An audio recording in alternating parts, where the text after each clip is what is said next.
It is like literally the exact opposite of shallow. You don't know what you're talking about. This has been debunked. This Myers-Briggs system is pseudoscience. Robert Anton Wilson says only the best systems have value at their most shallow level, but can be expanded upon eternally. I would argue that Myers-Briggs, it's one of the very few models that actually qualifies. And that's magic. Welcome back to the Personality Hacker Podcast. My name is Joel Mark Witt. And I'm Antonia Dodge. Riddle me this, Antonia. Riddle me this. Someone comes onto maybe our podcast channel or another podcast channel talking about personality types, particularly the Myers-Briggs system, and they make a comment on said YouTube channel to say, you don't know what you're talking about. This has been debunked. This Myers-Briggs system is pseudoscience! Exclamation point. They hit the enter key. And their message goes into the internet and it posts underneath the video, and they've set the world right. Yes, they have. Because they let everybody know that it's pseudoscience. But here's the riddle part. Yeah. If they're right, why has this system endured for 80 years, over 80 years? Mm-hmm. Why is there a library in Gainesville, Florida, with volume after volume after volume mm-hmm. of content and written material, both from Carl Jung and the Myers and Briggs mm-hmm. and other people, mm-hmm. like other writers and thinkers? Why are people like Dr. John Beebe, who we work with once a month, doing clinical work with people using the system? Why have people like Dr. Dario Nardi done EEG, and people like us dedicated our business lives to helping teach this? Why has it taken off in corporate America in the 1980s and 90s? Why is it all over the memes of the internet? And why are there YouTube channels centered around it if this has been debunked and it's all just a bunch of pseudoscience? Because obviously we're rubes. Is that what's going on? That's right. Riddle me this, Antonia. We've been duped. What's happening? Have I been duped? Have I misspent part of my life? That's right. In the last most of your adult life has been misspent. Few decades? I didn't know that until the person came onto YouTube and made the comment, and I've been looking in the mirror, reevaluating a lot of things. Yeah, that was an arrow to the heart. So I'm challenged. I'm trying to figure this out. Yeah. Kidding aside, today we do want to talk a little bit about the endurance of the Myers-Briggs system. Yeah. It's certainly been around a while, and it's had a lot of attacks from different fronts, and it's still standing. Mm-hmm. So what about that? Yes, that is a very good question. And I think we want to throw, because we've talked about in the last 2 episodes, the first one we talked about why it's so vilified. The second podcast episode in this very short, kind of loose series, the second one was comparing it to the Big Five and asking, is the reputation that Myers-Briggs has for being pseudoscience, is that earned? And is the reputation that the Big Five has for being the academic's choice and the intellectual's choice for personality systems, is that earned? And so we discussed that, and I think we were pretty thorough. But in this episode, we want to talk about why it's a fad that won't die. Yeah. Well, and I say it's a fad that won't die because there was an article that came out within the last 10 years that said, say goodbye to Myers-Briggs, the fad that won't die, which I thought was a really interesting title because they're acknowledging that the fad will not die. So why on earth why are they suggesting we say goodbye to it? I'm like, it's not going anywhere. Yeah. I don't remember who wrote it. I don't know what that person's doing. I don't know what they're off to. That person went away. Myers-Briggs went nowhere. Well, it even endures in its opposition. That's what's interesting.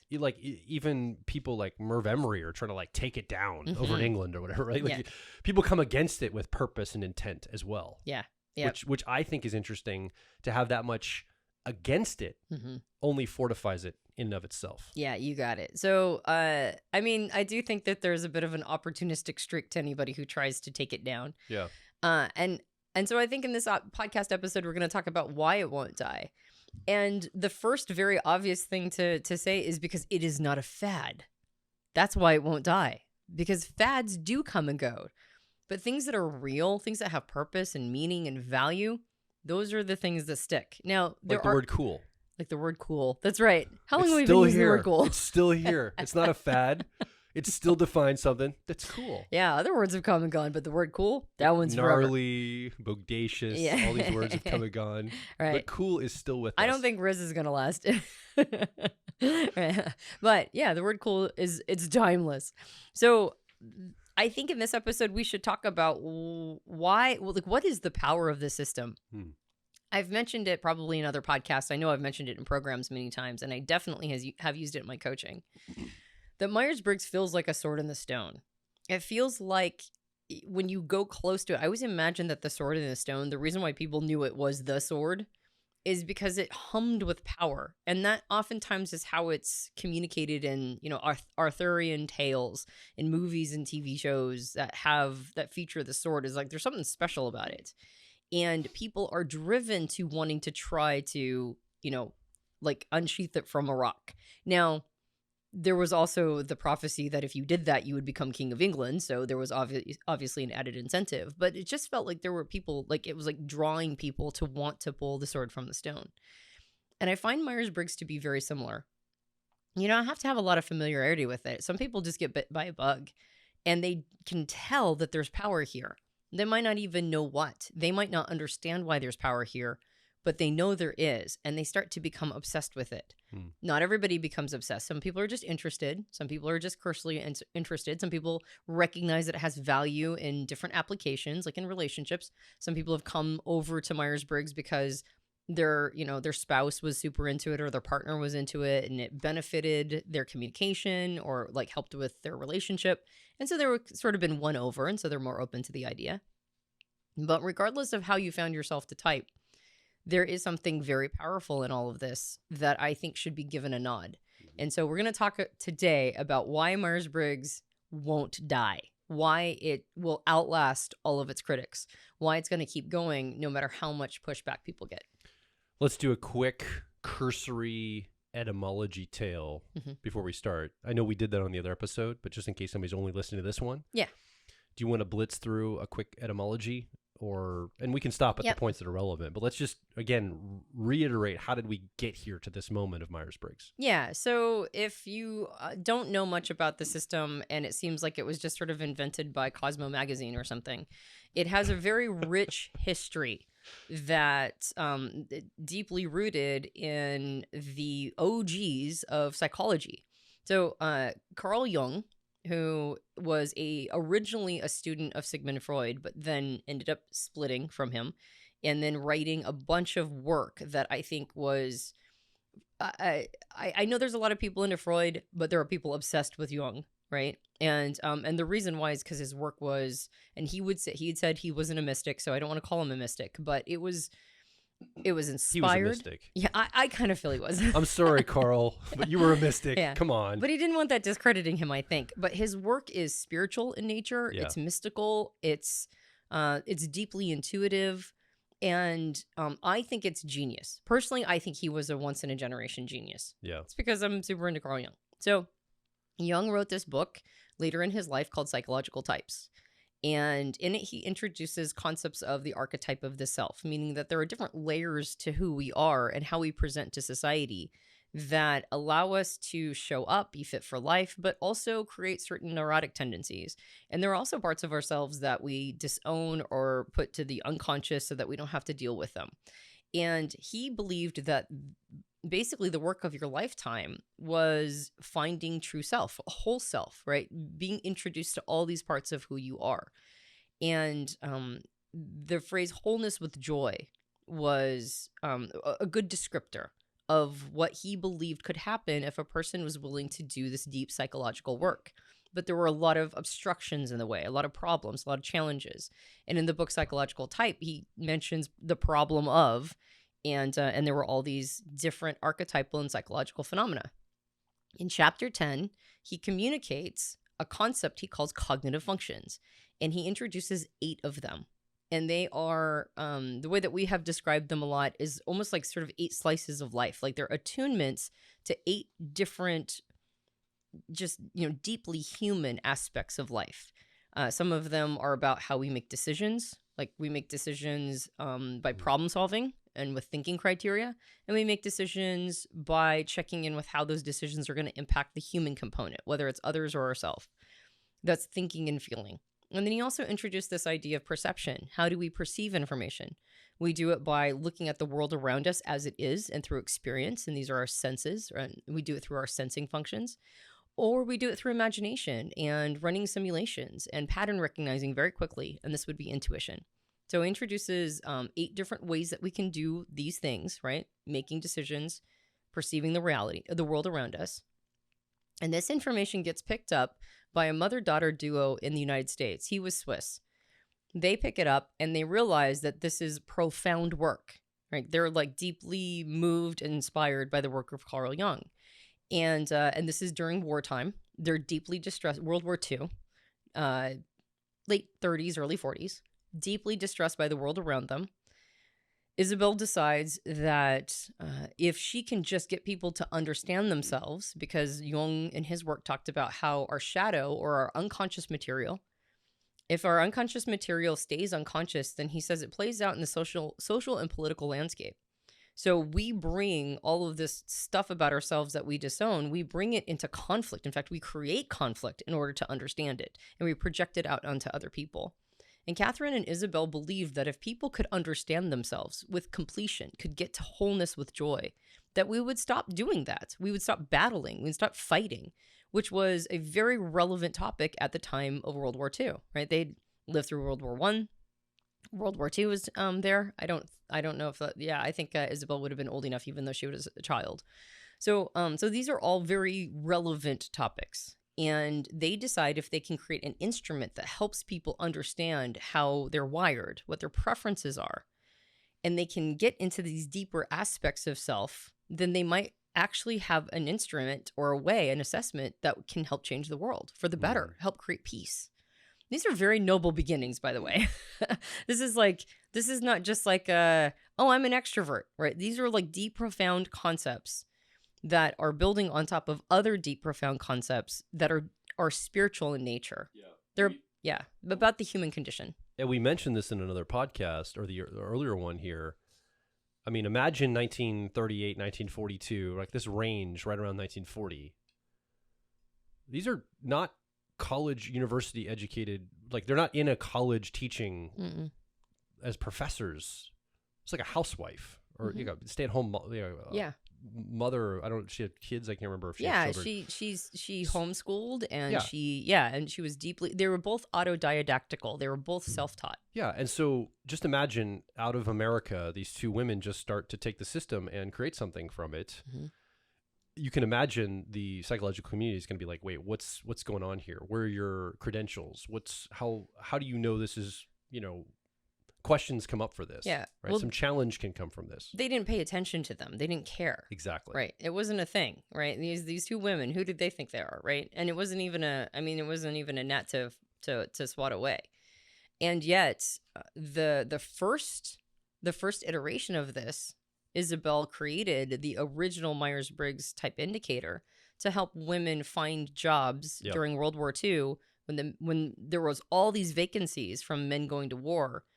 They didn't have job experience. Most women did not work at that time. And so they thought, well, what we'll do is we'll introduce this concept, this instrument, this idea that helped eventually get to wholeness with joy. We'll introduce it in the most accessible way possible, which is, what are your talents? Aptitude in a way, like an aptitude test in a way. Yes, exactly. And she was right. I mean, for somebody with INFP preferences, isn't that a beautiful expression of extroverted thinking? Yeah. Or effectiveness as an inferior 3-year-old function being integrated? I mean, you could argue that like she's like the poster child for integrating the inferior because she did a heck of a job. And so she creates this instrument. It's really successful. It ends up catching the eye of business. And now the Myers-Briggs instrument gets incorporated into mostly a business application for, 40 years. Right? Yeah. And that's actually pretty impressive in my opinion. No, it's actually really impressive. And so I have 2 thoughts for this. One is, okay, this model was birthed in an industrial time period. It's an industrial model that was birthed during this time when you had all the exact same subjects in school. Everything was standardized. People dressed the same, thought the same, ate the same, listened to the same news, the same music. The modernist time period. And yet you've got the system that's trying to help you see all the differences in yourselves baked into that. But there's a lot of modernist frameworks floating around it, which is just an interesting soup to be developed in.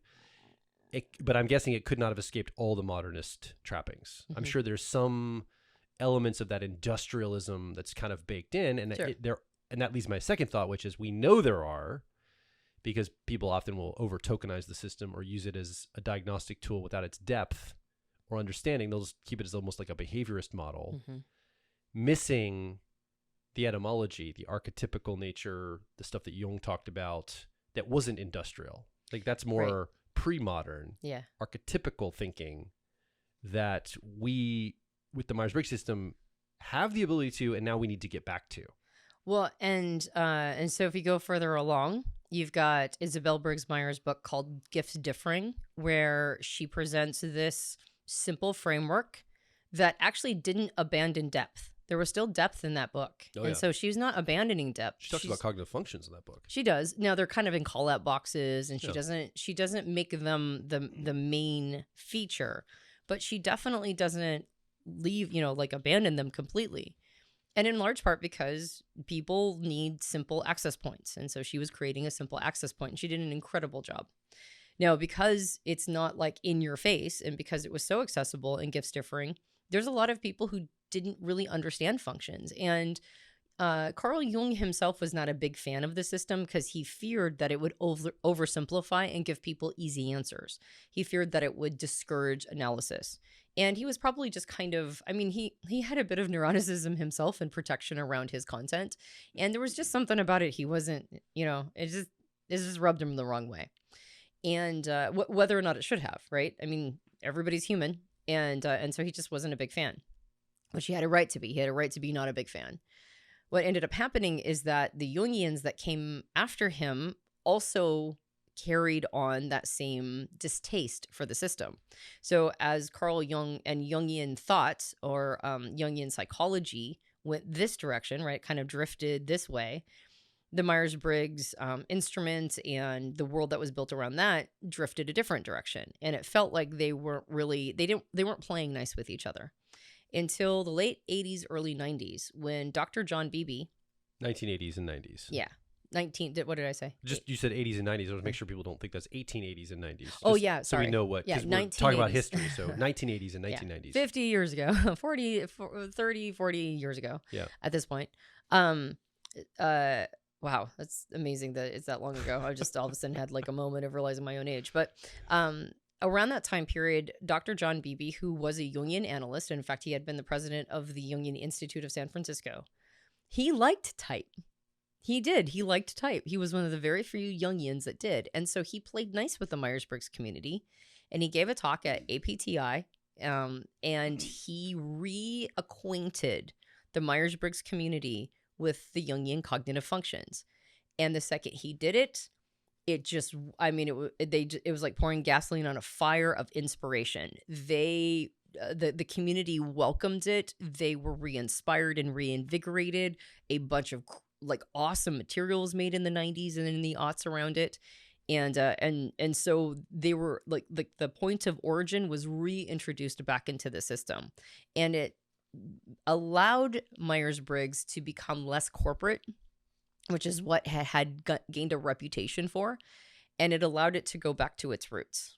So I say all of that to indicate that Myers-Briggs has a very interesting evolution, right? It's like a really interesting timeline of first being built on these deep concepts of cognitive functioning and archetypes of the human identity. And then it was able to find its place in a simplified model that didn't necessarily abandon depth, but you had to go find the depth.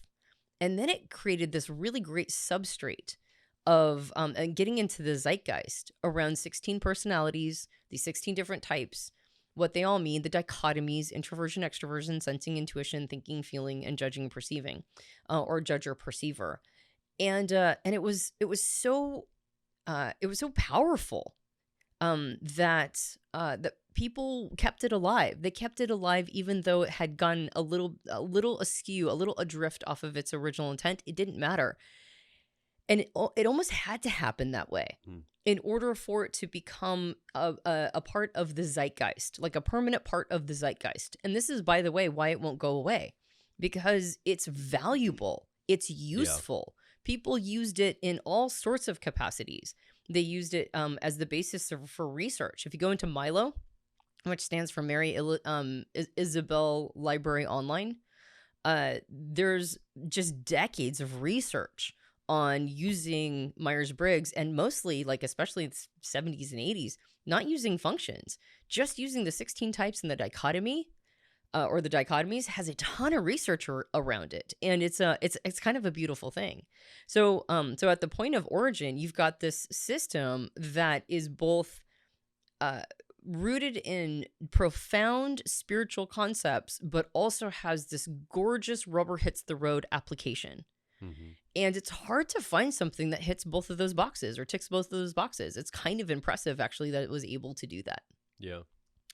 So it's accessible at this point, right? Fast forward to now, where you've got cognitive functions are basically intrinsically linked with type, as far as anybody who's into Myers-Briggs is concerned. There's no more of, like, every time somebody's like, it's shallow, it just puts people in boxes. Anybody who's into type these days just looks at that person like, what are you talking about? Yeah. That is a very old talking point that is not relevant at all anymore. And yet it keeps getting repeated over and over, but we know better. But it's accessible down to the level of, remember a few years ago, you listening probably remember this too. There was this introvert movement, if you will, mm-hmm. right? There was like this notion, wait, I'm an introvert? And it's like all the meaning that came from that. And people that weren't even interested in the other 3 letters of their personality type, certainly not cognitive function or anything else, just hearing they're an introvert changed their life. And they might have just gone on and maybe changed a little bit of behavior, but it was accessible at that level, mm-hmm. all the way down to, shadow elements in your psychology that show up as archetypes that influence you and prevent you from things or enable you to do things, or unconscious material. Like, it's also accessible through that same system. So I think that's part of what its magic has been. It's how accessible yet how deep it can be on mm-hmm. both ends of the spectrum. There's not a lot of systems that can do that. Yeah, Robert Anton Wilson says only the best systems. He says the best systems are the ones that have value at their most shallow level, but can be expanded upon eternally. And I would argue that Myers-Briggs falls. I've said this in the podcast many times before, because I would say it's one of the very few models that actually qualifies. Yeah. And that's magic. Remember that there was an advertisement when we were kids in the 1980s for the game Othello? Yeah. And the tagline was, "A minute to learn, a lifetime to master." Mm-hmm. That was their tagline, because it was like, it's trying to show just how simple the game was to learn, but yet there was strategy and a mastery that you could spend a lifetime doing. Mm-hmm. I think that's kind of the same system. It's a few minutes to learn a little bit, and then a lifetime to master the elements of yourself using this frame. Well, if you only learn about a minute's worth of content, it's still valuable and useful. Yeah. But you can continue and continue and continue. And I've been doing this. We've been doing this for what, at this point together, about 14 years. I've been doing this for 15 plus years. Yeah. And I haven't reached the bottom. Yeah. I have not reached the bottom. It just keeps going. I think also the way it defines things or creates language that can be shared is pretty accessible for people. It's transactional, right? Like, you can have a conversation around what it's like to be an introvert or an extrovert or intuitive or a sensor. Like, you can have these conversations around these things. It's a shared language that we can have. And it's in the zeitgeist now enough. I think most people can quickly catch up and have those conversations. Yep, absolutely. It gives people a universal language, right? It gives them, like you basically said, it's like a way to kind of explain a phenomena that's going on that it's hard to describe. Yeah. But the system itself gives us language so that we can communicate what's going on with another person, even if they don't know type. We can communicate with so much more precision and accuracy what is going on for us, particularly in elements that are not, that don't usually have language. Yeah. So that's fabulous. But then if another person knows type, now you can, the speed of the conversation gets amplified like crazy. You can just make quick little references to single words or letters that have like pages, if not books full of meaning. And you can get to the point of a conversation much quicker, which is one of the reasons why it's a relational system as well. So it's not just an individual understanding, which it does that too. Yeah. There's a lot of people who have read just an overarching description of their type. And it's like a revelation. It's like they met themselves for the first time, or they finally feel seen for the first time ever. So it's an individual system, but it's also a relational system. you and I can use an understanding of our type to get to the heart of an argument or a challenge at lightning speeds. Like we have done so much work as a couple that I think would have probably taken us decades to figure out much, much, much quicker, because we're able to communicate using this shared language where we go, okay, that was me being in my FE. I was doing this and this and this and that, like, or my S, I'm just like really SI gripped right now, or whatever. I can communicate what's going on for me, and you know what I'm talking about. So we get to the end of an argument much quicker. Yeah. And it's beautiful for that. Also, it can show us growth paths and challenges, right? There's like a map element to this as well. Yeah. And also it's tuned to archetypes. I mean, if we go into the archetypical level, I think that's one of the reasons it's lasted for so long is archetypes we kind of understand. Like, even if we don't have language for it, we don't have study around it, we tend to just get them inherently when we show up. And the system is very much tied to the Jungian archetype understanding stuff, like, so I think that's another reason why it's stand the test of time. Yeah, absolutely. So you don't just understand the functions, you also understand, or can understand, the archetypes that are related to them, like John Beebe's work, where he associates specific archetypal energy with specific functions. You don't have to go that deep, but my goodness, there's just a treasure trove of information there. Yeah, it's almost like it was baked. It was.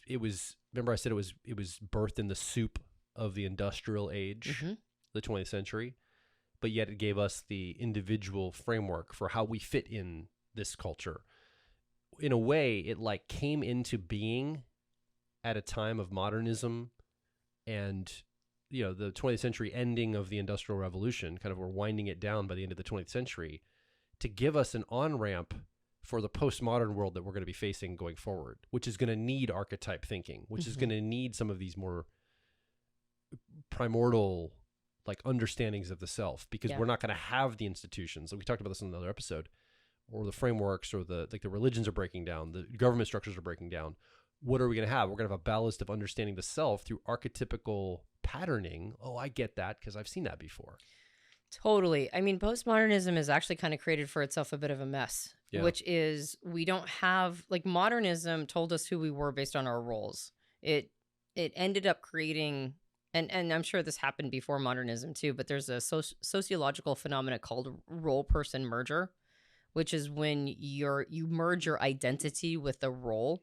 And usually that's like a job role. Like, like I'm a lawyer. And so now your identity is merged with your job as a lawyer, or your career as a lawyer. Sometimes your self-worth, your self-value, all that gets wrapped up in there too. Yeah, exactly. So if you lose your job, or the category of lawyer is no longer available to you, well, then who am I? What value do I have? Yep.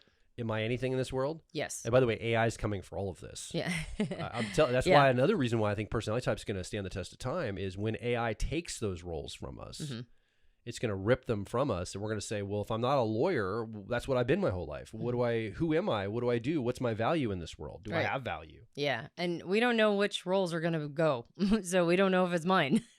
Right. And so if I merge my identity with my role in society, then I might be in a bit of a pickle. In modernism, we merged our role with where we fit in an institution oftentimes. Now, that might not have been a career. Sometimes we merge our role with where we fit in a family, or where we fit in a religious congregation, or something to that effect. And postmodernism, like you just mentioned, is sort of what's the popular word in postmodernism? Deconstructing. It's kind of deconstructing all of these institutions and all these things that we used to align with or find our identities in. So we don't know who we are anymore. And the pickle that postmodernism has created is it's doing that. It's taking away modernist labels. It's taking away identities based on that piece. And so it's making us hungry for labels, which we can see because people label themselves all the time in a dubious way. A lot of times people are finding identity with their disorder. I would say it's disorder person merger is happening a lot. Yeah. So what are my problems or challenges, which may or may not, like, it's good to be aware of disorders, and it's good to be aware and of the challenges people experience. Is it good to merge identity with it? probably just as bad as it's to merge identity with your job, right? It has the same set of challenges. It's more protected against AI, I bet. Yeah, I'm sure it actually, is. I mean, you just gave me a new thought. Yeah. Well, I wonder if people are unconsciously tethering themselves to their disorders because they know that their output is going to be taken. Like the identity that's connected to output is going to be taken. We have like precog about this, like a society. Yeah. And we're already doing the work ahead of time to go, okay, well then I'm going to start connecting my identity to other things. Yes. That can't be taken by AI. Yeah, that's very valid thought. Because AI, unless it heals it for you, isn't going to take that disorder necessarily. But the challenge is that just like if I'm not a lawyer, who am I? If I don't have this disorder, who am I? And so woven into disorder person merger is a resistance, a reluctance, if not a downright resistance to ever doing something about it. Yeah. Right? Why would I do something to undermine my own identity? So we have created a pickle there too. Double bind. That's right. And so the challenge with postmodernism is that we no longer have easy access to roles or identity in roles. But we clearly have an appetite for identity. We're starting to apply it to things that might be really problematic to associate with identity. But we're also skeptical of anything that gives a category, right? Categories are evil and wrong because categories don't honor the individual subjective human experience, which postmodernism is very attuned to. And the thing about Myers-Briggs, which if people would just like stop resisting it, if they would just, open their brain up and stop, reiterating and regurgitating this legacy of pushback and vilification against it.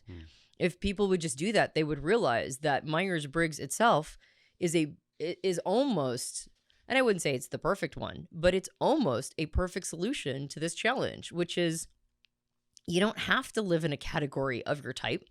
You just have best fit type preferences. So it's not that I am an ENTP. I don't want to do identity ENTP merger. But I do want to understand whole self. I want to be able to see my identity as fleshed out as I can, going back to, again, the point of origin with Jung's work. Yeah. And recognizing I have ENTP preferences gives me just an insane amount of on-ramps to discovering who I am outside of having ENTP preferences. I know so much more about myself just having started this journey when I was 14, I think I was, when I first took this test and it said ENTP. And I read all about it and I was like, huh. And then I really kind of over-identified with it. But then I went on this incredible journey of discovering functions and then finding, John Beebe's work around archetypes and understanding Jung's work around archetypes. And then all of a sudden I'm in this place where I'm like recognizing so much about myself that I never would have before had I not picked up that book at 14. Yeah.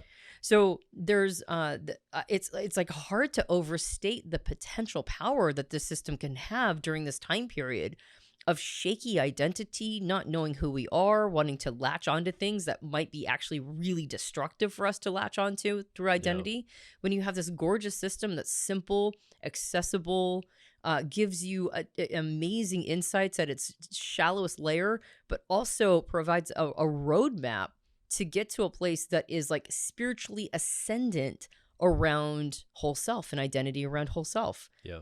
It's like, how much more gorgeous can it get? Yeah. That's like psychological and spiritual. It is a psychospiritual model. I think that's why I've started to say it's not that it tells you that you are an ENTP. Mm-hmm.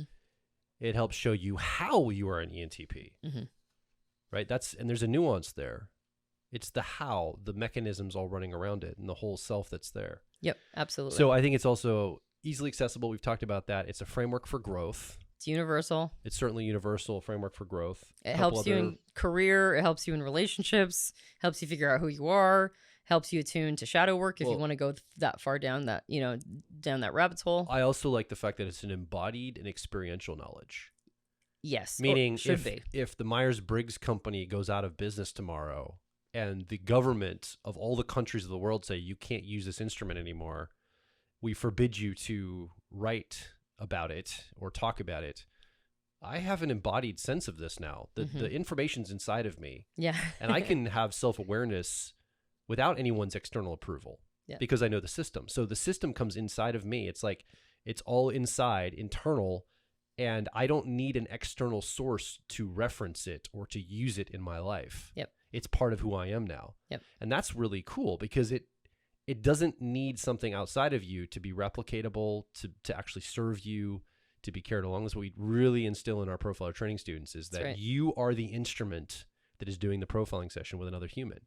It's a human-to-human experience, and both of you are having experience together, a subjective experience, yes, but it's a co-created experience to come to a best fit type. Yeah. And the profiler, the personality profiler, isn't having you take a paper test and explain at the end. They're not referencing notes every 2 seconds of like the definitions of meanings. They have an embodied take with them sense of this into the world. And I think that's so powerful with this system. Yeah. Unlike other things that you have to have the external to support it. Right. Absolutely. You know, I would totally agree. So to sum up this sort of like, you know, I don't know, this ode to Myers-Briggs, I'd say that it's going to survive no matter what pushback it gets for 4 major reasons. Here we go. Right. The first one is that it has intuitive appeal. Yeah. Like it's just intuitive. It intuitively feels right. You can kind of tell, like, I think this is true. It's hard to argue with somebody's intuitive sense that something is true, right? It's like, how do you argue against that? Now, people have an intuitive feel that all sorts of things are true that might not be, but people who disagree with each other about profound paradigmatic life perspectives, right? They'll like be completely on the opposite side of every single issue. We'll both look at each other and go, yeah, no, I'm pretty sure Myers-Briggs is true. They'll both have the same intuitive feel. So it's not like you have to be a part of any worldview. You don't have to be part of any paradigm for it to make sense. It just feels... It's agnostic. Yeah. Like it resonates as true even if you can't explain why. And it taps into something deeply human. Right? It taps into something deeply human. So that's the first thing. And the second is it's really practical in a world that is increasingly more complicated. Yeah. So the world is complex. We are over communicated. We have too many responsibilities. It's so hard to navigate. We have to figure things out all the time. And the system is practical in a simple enough way. Like it will let us meet it wherever we're willing to go in its complexity. Like we can find benefit at its simplest level, or we can continue to expand upon it for eternity. But no matter what level we engage with it, it is practical, right? It will help solve problems in a world that throws problem solving at us left and right and overwhelms us in that way. And the third is that it's philosophical and psychological. It really has depth. The fact that it has roots in Jungian psychology, that it has archetypal language. I mean, a lot of the criticism that gets thrown at it is that it's shallow, but it's anything but. It is like literally the exact opposite of shallow. It is as deep can get. And so the functions, the archetypes, it might be, I mean, I would put it against the Enneagram easily for one of the most profound personality systems ever created. Right. If not the most profound. Now, I know people like Gurdjieff would probably argue, and I know the Enneagram has lots of complexity to it. I get some pushback on this one, Antonia. But I honestly would. I actually would go toe to toe. I don't know which one is more complex or is more deep. And I don't know which one has more spiritual implications, honestly. And I've studied both of them extensively. So I would say it's up there amongst the top most profound systems ever created.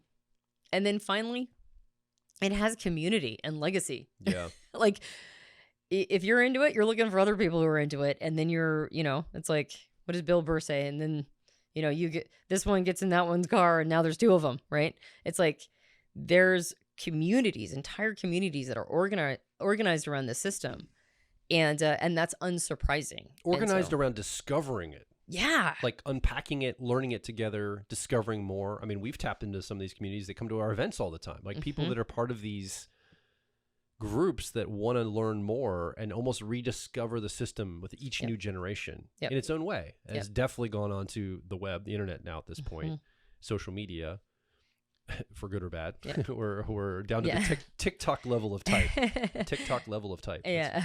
But say that 3 times fast. Passionate communities, right? Passionate, enduring communities. So why should we never say goodbye to Myers-Briggs? Why is it the fad that won't die?